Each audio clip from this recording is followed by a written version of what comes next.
प्राचीन कथा के अनुसार बहुत साल पहले की बात है। किसी गरीब ब्राह्मण परिवार में पति पत्नी और उनकी एक पुत्री रहा करते थे। सारा परिवार भगवान की भक्ति में लीन रहता था। उनकी पुत्री सुंदर, संस्कारी और गुणवान थी। वह उसके लिए वर की तलाश कर रहे थे, किंतु निर्धन होने के कारण उसके विवाह में बाधाएं आ रही थीं। भगवान की दया से एक दिन उनके घर में एक बहुत बड़े महात्मा आए। उस कन्या ने उनकी खूब सेवा की।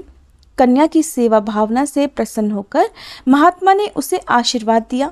तब उस लड़की के पिता ने कहा कि महात्मा जी, हम बहुत समय से अपनी पुत्री के विवाह के लिए वर की तलाश कर रहे हैं, मगर हमारी निर्धनता के कारण हर बार बात बनते बनते रह जाती है।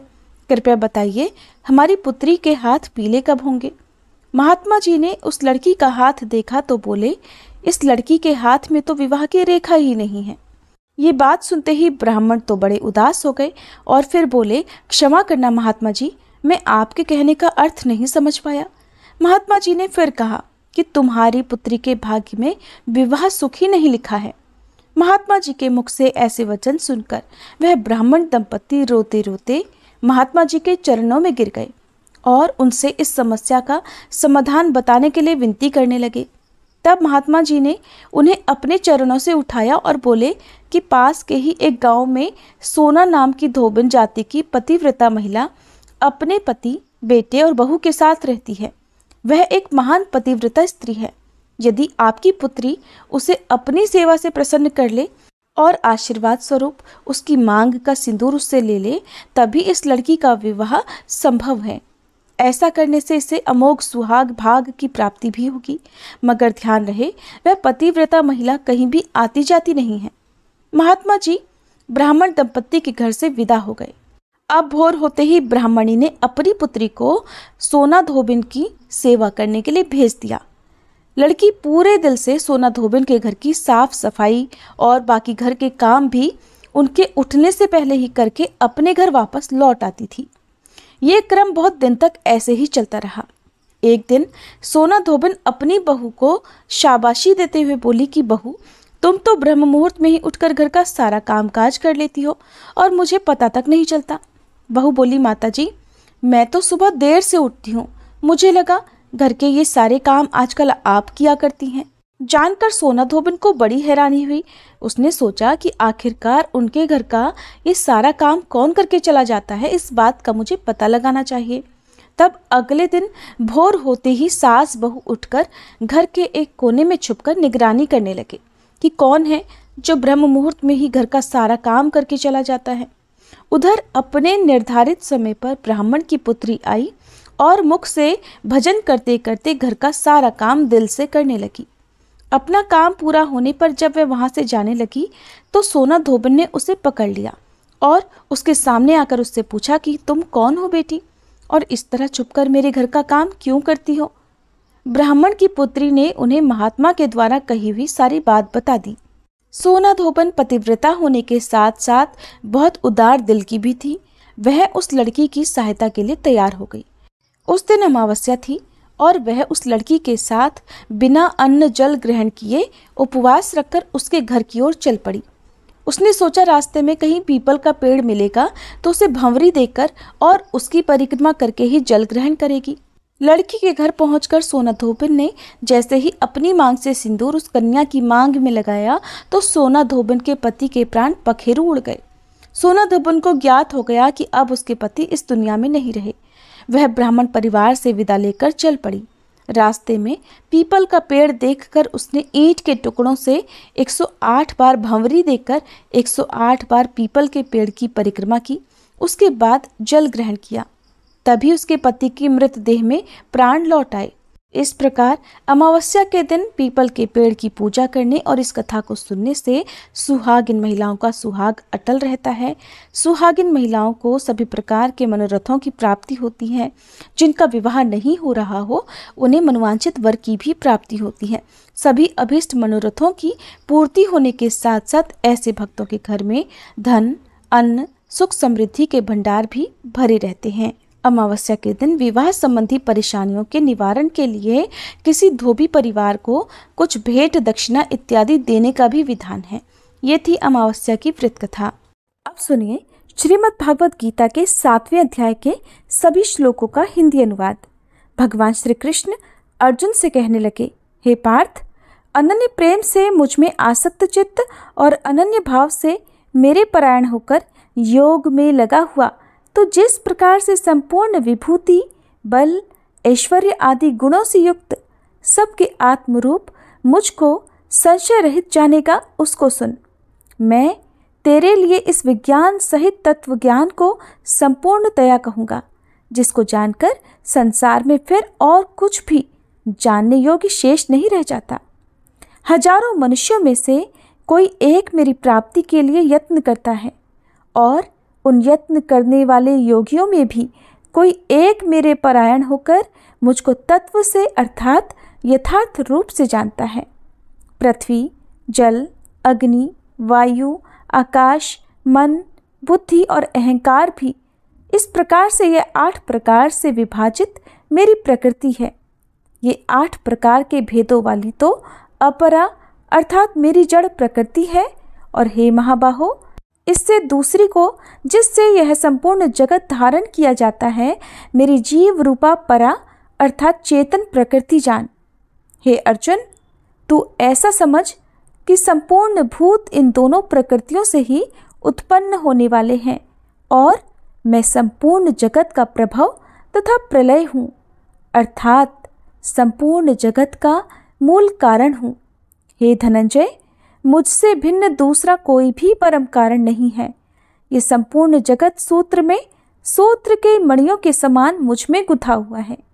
हे अर्जुन, मैं जल में रस हूँ, चंद्रमा और सूर्य में प्रकाश हूँ, संपूर्ण वेदों में ओंकार हूँ, आकाश में शब्द और पुरुषों में पुरुषत्व हूँ।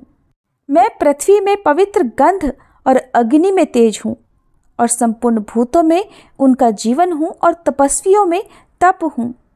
हे अर्जुन, तू संपूर्ण भूतों का सनातन बीज मुझको ही जान। मैं बुद्धिमानों की बुद्धि और तेजस्वियों का तेज हूँ। हे भरत श्रेष्ठ, मैं बलवानों का आसक्ति और कामनाओं से रहित बल अर्थात सामर्थ्य हूँ और सब भूतों में धर्म के अनुकूल अर्थात शास्त्र के अनुकूल काम हूँ। और भी जो सत्वगुण से उत्पन्न होने वाले भाव हैं और जो रजोगुण से होने वाले भाव हैं, उन सब को तो मुझसे ही होने वाले हैं ऐसा जान, परंतु वास्तव में उनमें मैं और वे मुझ में नहीं हैं। गुणों के कार्य रूप सात्विक, राजस और तामस, इन तीनों प्रकार के भावों से ये सारा संसार प्राणी समुदाय मोहित हो रहा है। इसलिए इन तीनों गुणों से परे मुझ अविनाशी को नहीं जानता, क्योंकि ये अलौकिक अर्थात अति अद्भुत त्रिगुणमयी मेरी माया बड़ी दुस्तर है। परंतु जो पुरुष केवल मुझको ही निरंतर भजते हैं, वे इस माया को उल्लंघन कर जाते हैं अर्थात संसार से तर जाते हैं। माया द्वारा जिनका ज्ञान हरा जा चुका है, ऐसे आसुर स्वभाव को धारण किए हुए मनुष्यों में नीच दूषित कर्म करने वाले मूढ़ लोग मुझको नहीं भजते। हे भरतवंशियों में श्रेष्ठ अर्जुन, उत्तम कर्म करने वाले अर्थार्थी अर्थात सांसारिक पदार्थों के लिए भजने वाला, आर्त अर्थात संकट निवारण के लिए भजने वाला, जिज्ञासु अर्थात मेरे को यथार्थ रूप से जानने की इच्छा से भजने वाला और ज्ञानी, ऐसे 4 प्रकार के भक्तजन मुझको भजते हैं। उनमें नित्य मुझ में एकाकी भाव से स्थित अनन्य प्रेम भक्ति वाला ज्ञानी भक्त अति उत्तम है, क्योंकि मुझको तत्व से जानने वाले ज्ञानी को मैं अत्यंत प्रिय हूँ और वह ज्ञानी मुझे अत्यंत प्रिय है। ये सभी उदार हैं, परंतु ज्ञानी तो साक्षात मेरा स्वरूप ही है, ऐसा मेरा मत है। क्योंकि वह मदमत मन बुद्धि वाला ज्ञानी भक्त अति उत्तम गति स्वरूप मुझ में ही अच्छी प्रकार स्थित है। बहुत जन्मों के अंत के जन्म में तत्व ज्ञान को प्राप्त पुरुष सब कुछ वासुदेव ही है। इस प्रकार मुझको भजता है, वह महात्मा अत्यंत दुर्लभ है। उन भोगों की कामना द्वारा जिनका ज्ञान हरा जा चुका है, वे लोग अपने स्वभाव से प्रेरित होकर उस नियम को धारण करके अन्य देवताओं को भजते अर्थात पूजते हैं। जो सकाम भक्त जिस जिस देवता के स्वरूप को श्रद्धा से पूजना चाहता है, उस भक्त की श्रद्धा को मैं उसी देवता के प्रति स्थिर करता हूँ। वह पुरुष उस श्रद्धा से युक्त होकर उस देवता का पूजन करता है और उस देवता से मेरे द्वारा ही विधान किए हुए उन इच्छित भोगों को निस्संदेह प्राप्त करता है। परंतु उन अल्प बुद्धि वालों को वह फल नाशवान है और वे देवताओं को पूजने वाले देवताओं को प्राप्त होते हैं, और मेरे भक्त चाहे जैसे ही भजे अंत में वे मुझको ही प्राप्त होते हैं। आप जानिए कि भगवत गीता के 7वें अध्याय में भगवान के प्रभाव और स्वरूप को न जानने वालों की निंदा और जानने वालों की महिमा का वर्णन किस प्रकार किया गया है। भगवान श्री कृष्ण कहते हैं, बुद्धिमान पुरुष मेरे अनुत्तम अविनाशी परम भाव को न जानते हुए मन इंद्रियों से परे मुझ सच्चिदानंद घन परमात्मा को मनुष्य की तरह जन्म कर व्यक्ति भाव को प्राप्त हुआ मानते हैं। अपनी योग माया से छिपा हुआ मैं सबके सामने प्रत्यक्ष नहीं होता, इसलिए यह अज्ञानी जन समुदाय मुझ जन्म रहित अविनाशी परमेश्वर को नहीं जानता, अर्थात मुझको जन्मने मरने वाला समझता है। हे अर्जुन, पूर्व में व्यतीत हुए और वर्तमान में स्थित तथा आगे होने वाले सब भूतों को मैं जानता हूँ, परंतु मुझको कोई भी श्रद्धा भक्ति रहित पुरुष नहीं जान सकता। हे भरतवंशी अर्जुन, संसार में इच्छा और द्वेष से उत्पन्न सुख दुख आदि द्वंद्व रूप मोह से संपूर्ण प्राणी अत्यंत अज्ञता को प्राप्त हो रहे हैं, परंतु निष्काम भाव से श्रेष्ठ कर्मों का आचरण करने वाले जिन पुरुषों का पाप नष्ट हो गया है, वे राग द्वेष जनित द्वंद्व रूप मोह से मुक्त दृढ़ निश्चयी भक्त मुझको सब प्रकार से भजते हैं। जो मेरे शरण होकर जरा और मरण से छूटने के लिए यत्न करते हैं, वे पुरुष उस ब्रह्म को, संपूर्ण आध्यात्म को, संपूर्ण कर्म को जानते हैं। जो पुरुष अधिभूत और अधिदेव सहित तथा अधियज्ञ सहित अर्थात सबका आत्मरूप मुझे अंतकाल में भी जानते हैं, वे युक्त चित्त वाले पुरुष मुझे जानते हैं, अर्थात मुझ में लीन हो जाते हैं, मुझे प्राप्त हो जाते हैं। श्रीमद् भागवत गीता के 7वें अध्याय का हिंदी अनुवाद समाप्त।